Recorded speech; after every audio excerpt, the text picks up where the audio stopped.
Nats Chat is brought to you by Walters. Walters is your spot before and after the U.S. women's national soccer team's match against Nigeria. Match begins at 6 p.m. on Tuesday, September 6th at Audi Field. Here's the set. Check of the runner, the 3-2 pitch. Swing and a miss. Struck him out with his best curveball so far. The first major league strikeout for Cade Cavalli. Cade Ruiz asked for time to flip that ball over the Nationals dugout as well. The pitch. Swinging a high fly ball center field. Robles racing back, still going back. This one over his head and off the base of the wall in straightaway center. 2 runs are going to score. In at second with a double is Donovan Solano. India and Farmer cross the plate. It's 4-0 Cincinnati.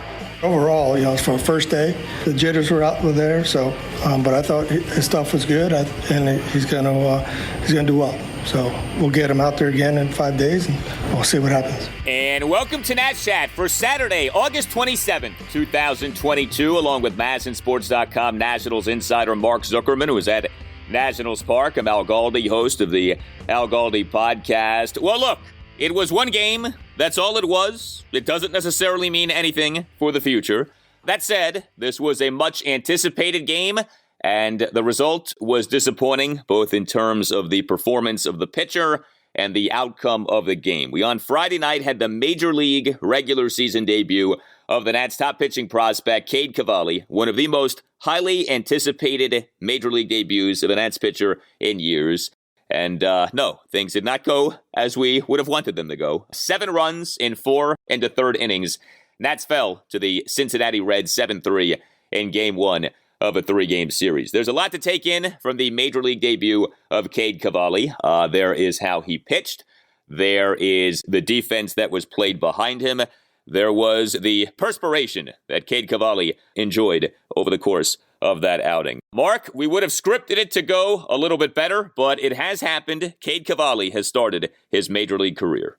Yeah, and Al, I sort of have mixed feelings about it. I don't come out of this and say, man, he pitched horribly. He gave up 7 runs in 4 and a third. That was a real, huge letdown because there were good things in there. 6 strikeouts.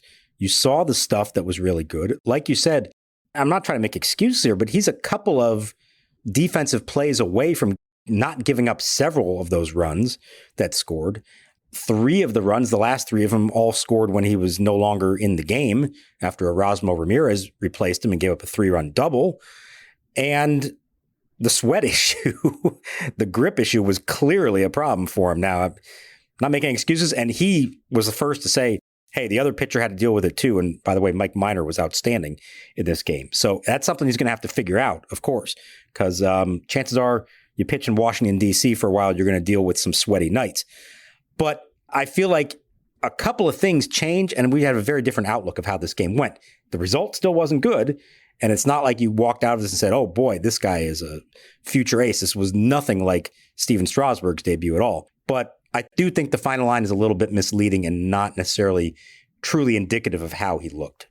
Yeah, I think what's tough, to whatever extent, one start is going to be labeled as tough, right? I mean, there's so much more to go for Cade Cavalli in his Major League career, but, this was built up.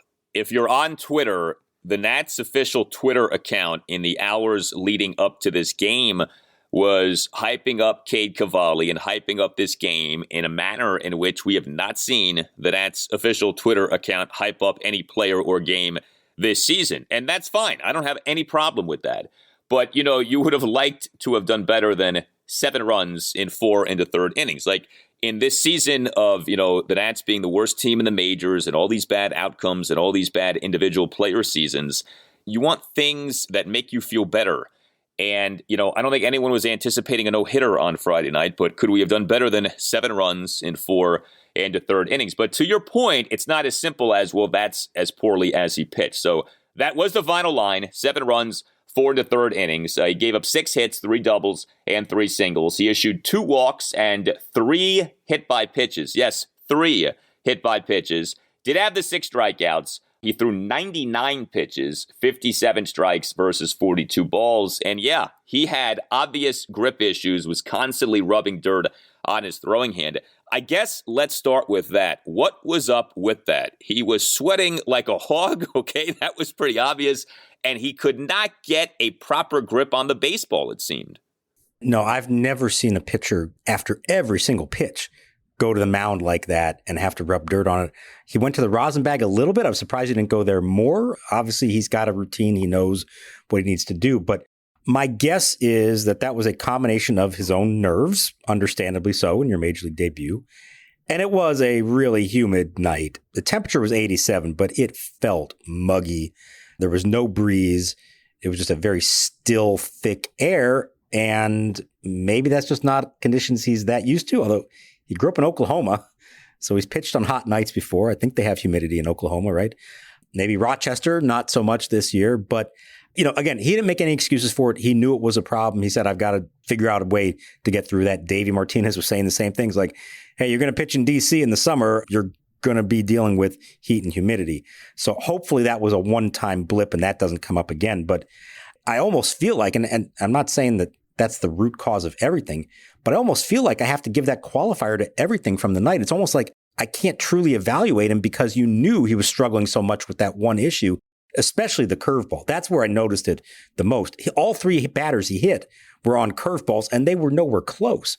And if you look at the strike zone plot for him for the game, you'll see especially the curveball, you've got like 7 or 8 of them that are way up and in to right-handed hitters, and like another 7 or 8 that are way down and away, like the extreme diagonal line of pitches that he threw with that pitch in particular. That just said to me, that's not a true reflection of what he's capable of doing, and he's got to figure out a way to not let that happen again. Yeah, the hit by pitches were impossible to ignore. In a 2-run Reds first, Cavalli issued a 1-out hit by pitch of Jonathan India on a 1-2 pitch. In a 3-run Reds fifth, Cavalli issued a 1-out hit by pitch of TJ Friedl to load the bases. Cavalli then got pulled from the game, and then Erasmo Ramirez came into the game. And, it's tricky with Erasmo because he actually ended up pitching well, but you can't just say that he pitched well because on his third pitch of the game, he gave up a 1-out 3-run double by Aristides Aquino to left field for a 7-1 Reds lead. Let's get into the defense behind Cade Cavalli on Friday night because this was an issue and this was disappointing. We've talked lately about the Nats' great run prevention, and it hasn't just been the good pitching.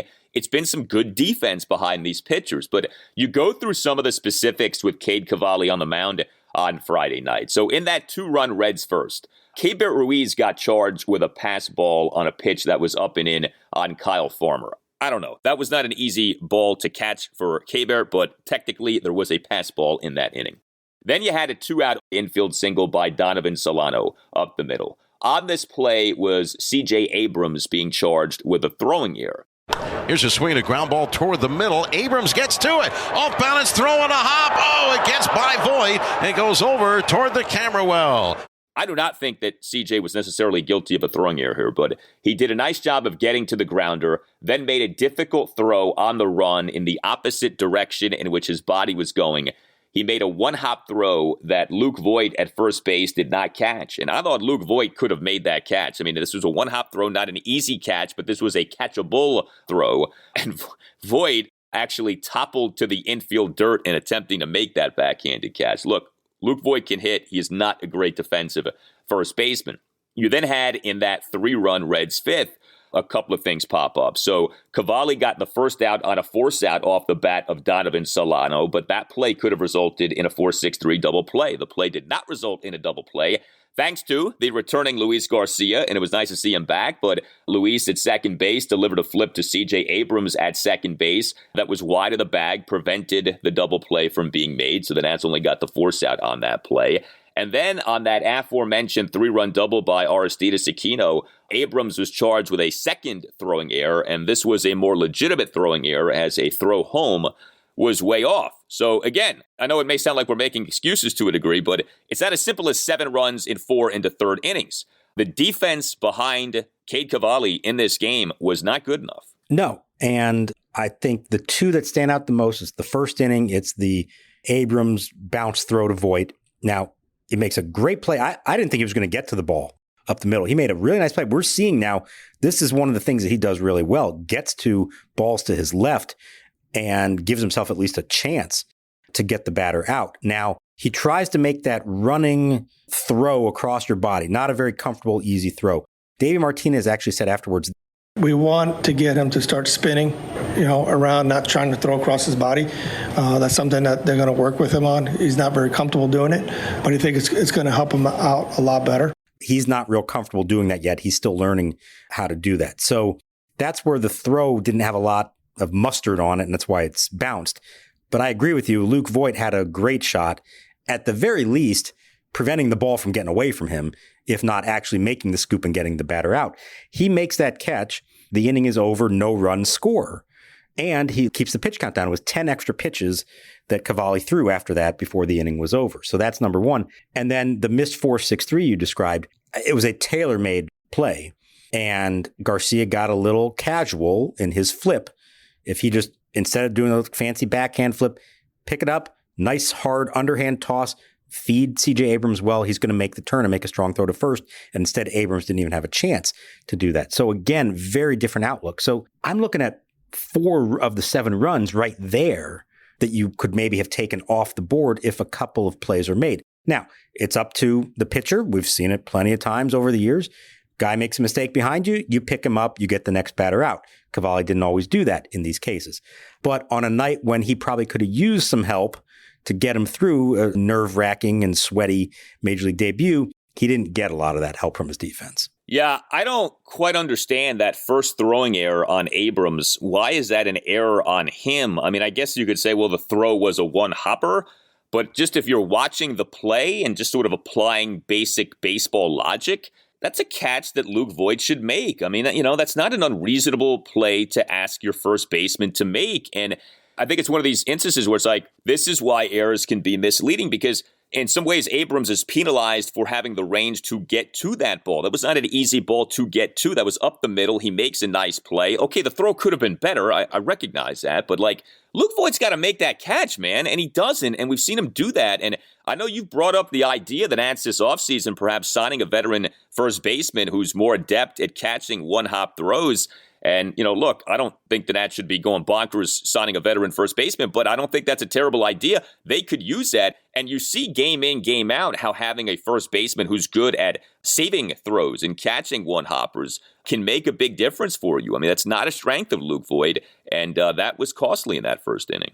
Just think about over the years, how many errors did Adam LaRoche and Ryan Zimmerman save his infielders from committing? A lot of them over the years. So I don't know who that guy is. I haven't really looked at the free agent market. I don't know that that's a number one priority for them. But when you have a young infield like they do and are planning to, and let's also assume that Carter Kieboom's their third baseman next year, that does seem to me like a potential priority to help them in their development. It's not just about trying to win more games right now. It's trying to help those guys become better as they grow for the future. Real quick on the scoring of that play, I get what you're saying. 2 things, though. It was actually scored a single and then advanced on the air. So that's an acknowledgement of it was a tough play to begin with, and it would have required not a normal throw to get him out. The problem is once the ball gets away and the runner advances, you have to account for that somehow. You can't give him a double. So you have to decide who to give the air to. And I'd say 99 out of 100 times, if the throw is not on the fly, they will give it to the thrower, not to the guy trying to catch it. Not to say that a good first baseman shouldn't make that play, but if the throw bounces, they will tend to give it to the guy who threw it, not to the guy who's trying to make the catch. Yeah, well, like I said, if you watched it, Voit fell over. I mean, he does not look fleet of foot when he's at first base. I was thinking about this, too, with the Luke Voit situation at first base. So, obviously, right now, for the most part, what we're seeing is Nelson Cruz DH, Luke Voit first base, Joey Meneses right field. What do they think defensively of Meneses at first? Because here's what I'm getting at. If you're going with this poor defensive alignment because you're just trying to get Nelson Cruz his plate appearances at DH, I don't think that that's acceptable. Nelson Cruz is going to be gone after this season. Would it be so bad if down the stretch of the season you went more with Voit as the DH, Meneses at first base, or is Meneses also a major defensive liability at first? Do you know how they feel about Meneses defensively? I don't know if they view him as an above average first baseman, but I do know Davey has talked him up as being sort of surprisingly better than you think and versatile enough to play both first base and right field. We haven't seen a lot of him at first for those reasons that you just outlined, so it's hard to know what we're really talking about. I would think they probably evaluate him as a better defensive first baseman than Luke Voit. I think Luke Voit, if he's back next year and he's under contract, they could choose to non-tender him or trade him or something like that. I would think he's looking at a DH spot next year. Whether Joey Meneses is the first baseman or not, I don't know.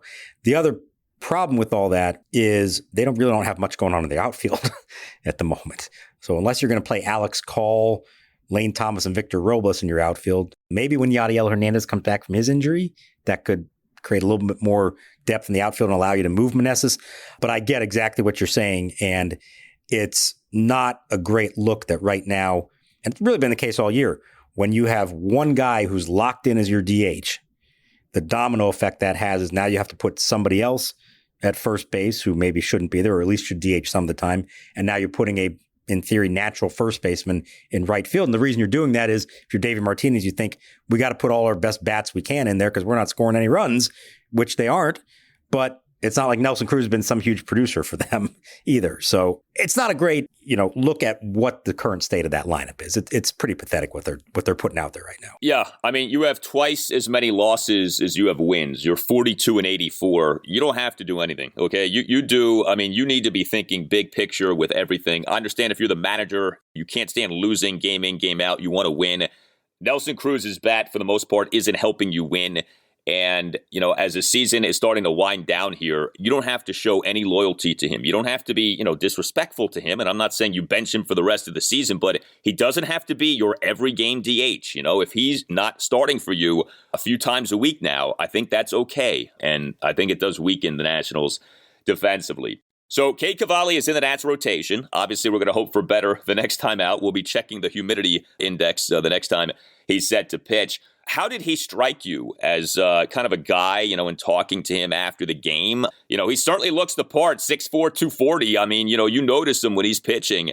And, the talent is undeniable with him. But what struck you in hearing from Cade Cavalli? What struck me was, and didn't actually strike me because having talked to him in spring training a bunch of times and seen him pitch in good and bad times, this is exactly who he is. There's confidence there.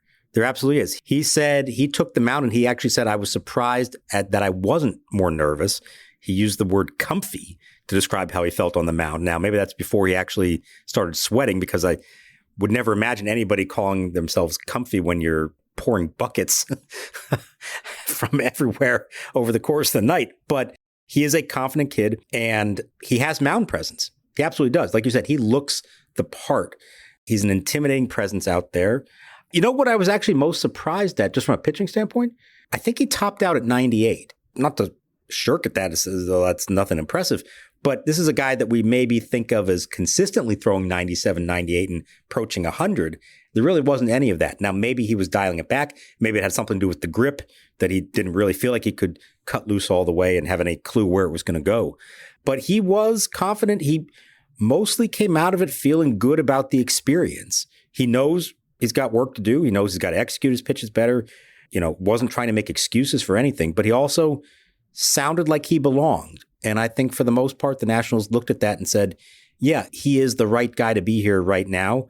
Let's not judge him on one start. Let's see at the end of this, once he's made 6 or 7 starts, whatever it is, before the season's over, and let's get a better sense of what he is. Now, that said, it's a letdown. It is disappointing because there was so much hype to it.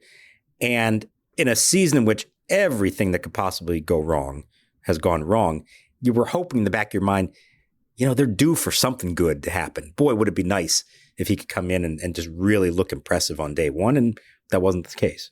Yeah, and, if you're trying to attract the casual baseball fan or someone who was maybe checked out on the Nats season because of the state of the season, and that person looks at a box score on Saturday morning and says, okay, well, how did this guy, Cade Cavalli, do?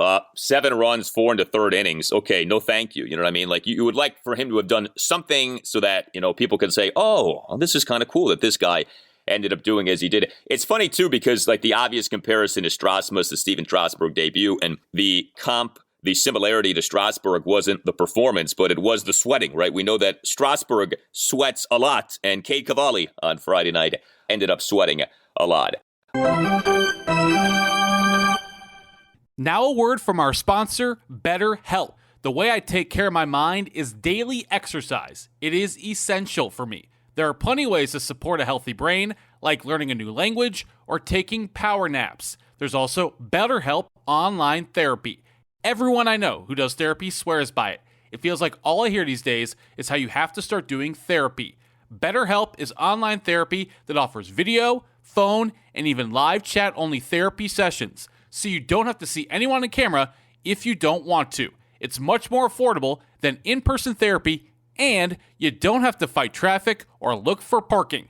Our listeners get 10% off their first month at betterhelp.com/natschat. That's better, HELP.com/natschat. The 1-0. Swinging a ground ball up the middle. It'll sneak through for a base hit. Vargas rounding third, coming home, and he will score. Center fielder Friedel plays it back in. Luis Garcia with a seeing eye RBI single gets the Nationals on the board here in the bottom of the third inning. It's now Cincinnati 4 and the Nationals 1.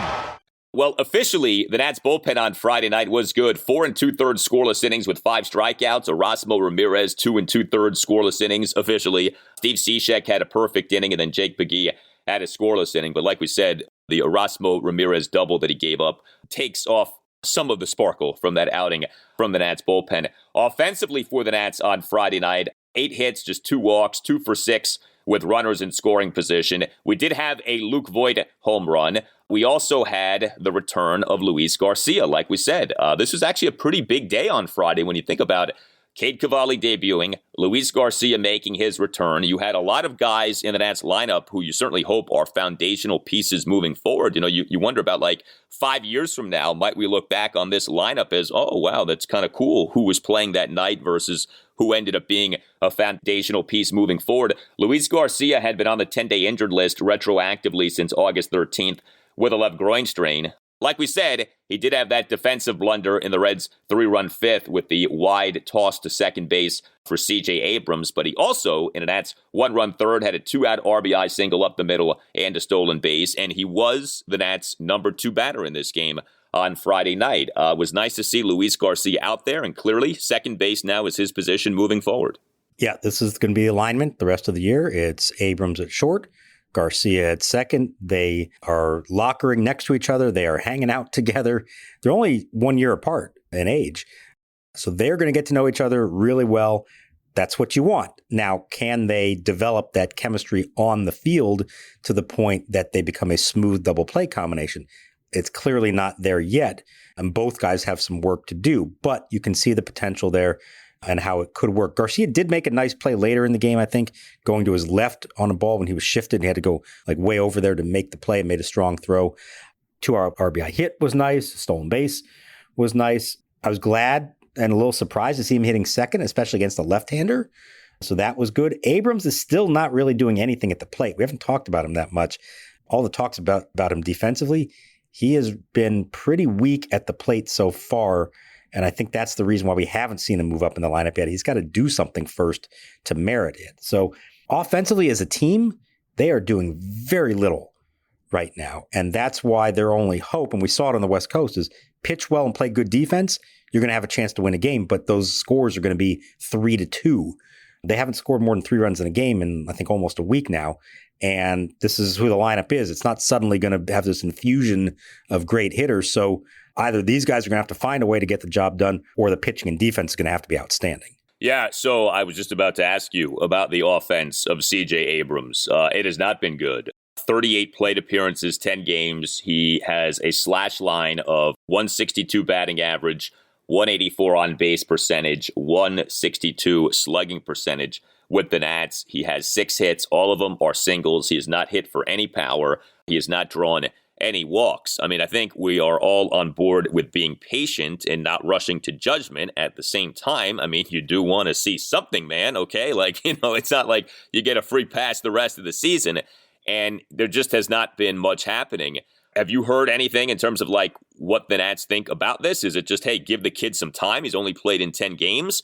He is thought to be a 5-tool guy or a potential 5-tool guy. Like, he is supposed to be someone who can hit, and he, hasn't hit for the Nats so far here. Yeah, I think the key here is he's 21 years old, and I think we all think of him as an established big leaguer already because he spent most of the year in San Diego when Tatis got hurt. Chances are, if not for that injury, he wouldn't have been up. And maybe the Nats don't even feel like they need to have him up in the big leagues yet. This probably should have been a AAA season for him, maybe a late season call-up. And instead, if you're the Nationals in their situation, and rightfully so, you put him out there and just let him learn on the fly and how to do this now. But there are growing pains. So he's still got a ways to go. Kind of like Luis Garcia, he is good at contact, but too much so in that he can get the bat on the ball on a lot of pitches out of the zone. And that leads to some weak contact. You saw in this game 3 pop-ups. That's not what you're looking for from a speed guy. You get the bat on the ball, get it on the ground, or hit some line drive. So I think they were working with him to be more selective and pick the right pitches to put into play instead of just saying, well, I can get to any pitch, so therefore I'm going to have to do it. So it's a work in progress. But 21 years old, I think right now they do want us to focus more on defense than anything. Let's see at the end of September, once he's had, 100, 150 plate appearances, how it all looks. But there is some work to do there, obviously. Well, if you're looking for optimism regarding one of the position players who the Nats got in the Juan Soto, Josh Bell trade, James Wood on Friday night, 4 for 6 with 4 runs, 2 RBI. His OPS now is at 947. He is playing for the Fredericksburg Nationals, who on Friday night destroyed the Down East Wood Ducks 23-8, included in that game a 13-run 7th inning. How about the Fred Nats? The bigger thing, obviously, is this guy Wood is hitting really well right now for the Fred Nats. But, geez, a 13-run 7th inning on Friday night in a 23-8 victory. Call them all up, right? I mean, are they capable of scoring 3 or 4 runs in a major league game? Maybe. No, obviously, they're not going to do that. But very encouraging to see from one of the top prospects they got. And this kid is a physical specimen, everybody says, and he's still growing. I think he's 6'7" already. Everybody who has seen him in person is raved about him. It's late in the year, so they're probably not going to promote him, I wouldn't think at this point. But somebody who you're going to keep an eye on next year, and it'll be interesting to see how quickly they move him up the ladder. The other guy with the Fred Nats doing well right now is Jackson Rutledge, who finally, it feels like, maybe has some momentum in his professional career. Last 5 starts, 32 innings, 33 strikeouts, an ERA of 1.69, and a whip of 1.031. The crowd on Friday night at Nationals Park, we were curious about this. Would there be a substantial impact of Cade Cavalli's Major League debut on the crowd? Official attendance, 31,256. It's not going to blow anybody away, but for Nats Reds this late in the season, that's not bad. But what did you make of the crowd on Friday night? I would not have guessed it was 31,000. I'm usually pretty good at estimating, within a few thousand here or there. I thought it was more in like the maybe mid-20s. And beyond that, there was not a lot of juice in the crowd. Now, they're trailing early, so, that's something to do with it. But it didn't feel like any part of that crowd was there just for Cavalli. There wasn't a whole lot of extra. He got nice ovations. He walked out to the bullpen and when he came out, for the first inning and all that. But there was not like a real vibe in the park that, hey, this is a unique night. Something special is going on tonight. It was a Friday night, late summer. You're usually going to draw pretty well. I was kind of disappointed in just the enthusiasm. And I'm not blaming fans. I understand why there's not a lot of enthusiasm right now. But I didn't sense, from my vantage point, that there were a lot of people there because it was Cavalli's debut. I think that's probably close to what they would have had anyways. And I'm very curious also the rest of this homestand. School's in session now. Once we get to next week and you got weeknight games against the A's and a Thursday afternoon game, which may be Cavalli's next start, those could be some pretty low numbers. And I think we're going to start to now see over the rest of the season really where the fan interest is in this team and how big a concern it could be going into next year when a season ticket base is probably going to go down as low as it's ever been. Yeah, it's tough, and especially with 7 runs in 4 and 1/3 innings, it's not going to do a lot to generate buzz moving forward. I mean, again, to go back to Steven Strasburg, I remember it wasn't just his major league debut. His second outing, I think, was against Cleveland, and I think it was a Sunday, if I remember correctly. And there was anticipation for that outing because of what he had done in the first outing. And one outing built off of the previous outing. And each outing led into the next outing. And you sort of went through that. And when a guy gets off to a rough start like that, for whatever reason, it just kind of slows down whatever momentum there might be. Like, again, the casual fan isn't saying, well, but he was sweaty and there was bad defense behind him. Like, no, you see 7 runs in 4 1/3 innings. The team has the worst record in the majors, and you're like, okay, whatever, and like that was not something that you wanted to see. There was major news in Major League Baseball on Friday that, if you're a Nats fan, was hard to ignore. This mega contract extension that reportedly has been agreed on between the Seattle Mariners and their stud young rookie outfielder, Julio Rodriguez. Now, first of all, you need like a PhD to truly understand this extension. This is, I think, the most complicated baseball contract and probably sports contract ever in terms of what it entails. But the gist of this is that this is a mega money contract extension that a stud young position player is signing with a team in his rookie season that's going to lock up this player for years to come. Basically, the contract is $210 million guaranteed, carries the possibility of maxing out as the longest and largest contract in MLB history at $470 million. The deal could be worth 8, 13, 16, or 18 years based on player and team options. Again, you read through the details of this contract, it is ultra complex. It's like the tax code. But again, the details don't matter so much. I know we've had this conversation. I don't know if at this point it's beating a dead horse. But man, if you're a Nats fan and you're upset about what happened with Juan Soto, it is hard to stomach all of these quality young position players who keep signing long-term contracts with teams that eat up arbitration years, buyout free agency years. And the Nats didn't do it with Soto and haven't done it with any player previously. And I understand Scott Boras. I think we get that it was hard to do with these guys, maybe impossible to do with someone like Soto. But man, the Atlanta Braves do it with Michael Harris II and Austin Riley and Ronald Acuna Jr. and Ozzie Albies. And the Tampa Bay Rays do it with Wander Franco. And now Seattle has done it with Julio Rodriguez. And I don't blame any Nats fan for having questions and for just looking at this and shaking your head and going, how come them and why not us? Yeah, it's absolutely fair, and it's frustrating for everybody every time this happens, especially when it's happening right on the heels of the Nats and what they've had to do or felt they had to do. But like you said, and we have to point out because I think it is maybe the number one factor in all this, none of those guys that you mentioned who have signed long-term extensions earlier in their careers are represented by Scott Boras. Now, if you're the Nationals, as you move forward, are you saying we're going to try to avoid Boras clients altogether? I don't know that's a sound strategy. The guy represents some great players. There's no question about that. But you would have liked to think that someone along the way here, they could have gotten to do it. And really, in their entire history, it's 2 guys. It's Ryan Zimmerman and it's Steven Strasburg. Zimmerman, not a Boras client. Strasburg, yes. And arguably, that wound up backfiring because, yes, he stayed, but through Scott Boras' genius, they included that opt-out right after the World Series that put the Nats in a bad spot where they felt like they had to re-sign him at that point for 7 more years, and now look what they're stuck with. So, yeah, it's frustrating. It's absolutely frustrating, and you want to say, why can't this happen here? There's a variety of reasons for it, but you just hope that one of these young studs that they are getting now, and maybe who's already debuted or will be debuting sometime soon, establishes himself as the next face of this franchise, and that they can convince him that they want to stay here and be the face of the franchise for a long time. Yeah, the thing with the Strasburg extension, too, is I don't even count that as one of these extensions because that was in his free agency year. That was May of 2016. He was set to be a free agent after that season. So that was more like, that would be like signing Josh Bell to an extension this year. Like he's going into free agency. You happen to sign him to an extension that season. Yeah, I mean, we get why. It's just hard to accept the what. I really do believe that.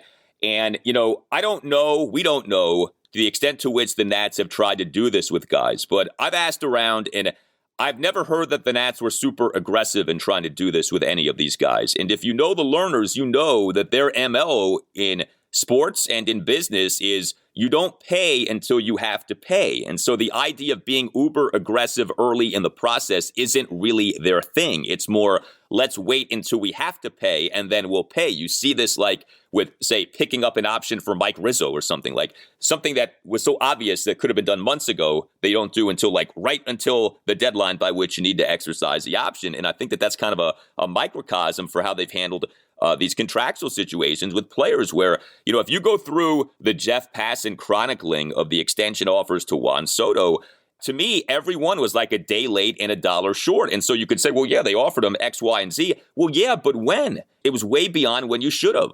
Like, you should have been doing this in 2018, 2019. And so to spin this forward, if it happens to be that a Cade Ruiz or a CJ Abrams or a Luis Garcia or a Cade Cavalli or a Mackenzie Gore is really good early on, the time to extend him is now. It's not 2 or 3 or 4 years from now. It's now. You have to have like vision, and, you know, it is a rolling of the dice. Like, you are committing money to someone who could flop, and it can backfire. I mean, Victor Robles in 2019, I think a lot of us would have said, hey, sign him to one of these big money extensions. Well, had you done that, how would that look right now? So I get it. There is risk when you do this, but the payoff can be immense. The bargain can be immense. And yeah, I mean, you just hope that one of these young Nats, one or more of these young Nats, proves himself worthy of an extension like this. But I think that that's important to keep in mind. Like, the time to be thinking about that with these guys is now. It's not multiple years from now. Yeah, and I think as you look back on the ones that they have attempted over the years, yeah, they would initiate conversations, maybe not rookie year, but after a couple of years. But like you said, the Lerner's philosophy has generally been make a first offer that comes in kind of low, see what they say, and then, okay, well, they said, no, okay, well, we always have the opportunity to increase it. And the problem there is that smart players with smart agents will say, well, the system is designed to help you if you wait this out. So unless you're getting a number early on that is so clearly better than any of that and above, you know, the market value, just wait it out. And that's where maybe their issue has been. They haven't made one of those, wow, they offered him how much and he's still a rookie kind of contract. They offered him something and said, boy, it might be tempting to take that. But now deep down, if you study the economics of the sport, you understand that they're leaving money on the table to take a deal like that at that time. What do you make of the complex nature of the Rodriguez extension? Do you think that this could be a model for extensions moving forward? You know, the other interesting thing, too, is that the extension is actually hinging to a degree on MVP voting. So people like you will play a role in the financial future of Julio Rodriguez. That's interesting. So that's what I was going to say is, to me, the most interesting and troubling part of it. As members of the Baseball Writers Association of America, and we vote on awards and Hall of Fame and all that, we understand that those votes can have significant ramifications for the players in terms of money, life-changing things. Generally speaking, it's never been a case where a handful of votes could have that dramatic of an impact, a direct impact. Sometimes it would be like, well, this guy gets a $100,000 bonus if he wins MVP or finishes top 3 in Cy Young, something like that. This is the most dramatic example I've ever seen of it. You're talking about hundreds of millions of dollars potentially hinging on things like MVP votes. It does trouble me as a voter. Quite certain this is going to be something that probably after the season, the BBWA is going to discuss and maybe even try to come out against publicly and see if they can't convince Major League Baseball and the Players Association to prevent things like that from being in contracts. It's not a good look. We try to be impartial. I can tell you honestly, any vote I've ever given for any award, I've never once considered what it might do for someone financially, but it's not hard when it's that dramatic, and when, you know, a couple guys can make a difference, it creates a huge potential conflict of interest that a lot of people in my profession are very uncomfortable with. So I'll be curious to see if that part of it holds up and if there is backlash against it. Yeah, you know, the NBA has this issue too, because player eligibility for these supermax contract extensions in the NBA hinges on you making all NBA teams. And so this has come up in the NBA of like, how come guys making all NBA teams is determining hundreds of millions of dollars? And yeah, it's not an ideal situation for sure. You tell us what you think. Hit us up on Twitter at @Nats_chat. You can email the podcast, natschatpodcast@gmail.com, including if you would like to sponsor the Nats Chat Podcast, hit up Tim Shovers. Again, that email address, natschatpodcast natschatpodcast@gmail.com. You can find us on Instagram at Nats Chat Podcast. You can get yourself or someone who you know a Nats Chat Podcast t-shirt by going to natschatpodcast.square.site. That's natschatpodcast.square.site. If you're listening to this podcast on Apple Podcasts or on Spotify, please give the podcast a 5-star rating if you haven't yet done that. And if you're listening on Apple Podcasts, consider writing a brief 1 or 2 sentence review saying that you like the podcast. The ratings and the reviews help us out a lot, and we very much appreciate them. All Nationals radio highlights on Nats Chat are courtesy of 106.7 The Fan. For Mark Zuckerman, I'm Al Galdi, and we'll talk to you next time on the Nats Chat Podcast. CJ White greets him with a no-doubter to right field. Goodbye. Fred Nats extend the lead here in the 7th. Will freeze out. Does he have a chance for 3? Take yourself out of time. Lock it. Cock it. Rock it. Restock it. Will Frizzell. Duct tape Gordon Ramsay inside a Subaru Outback. Let's get cooked.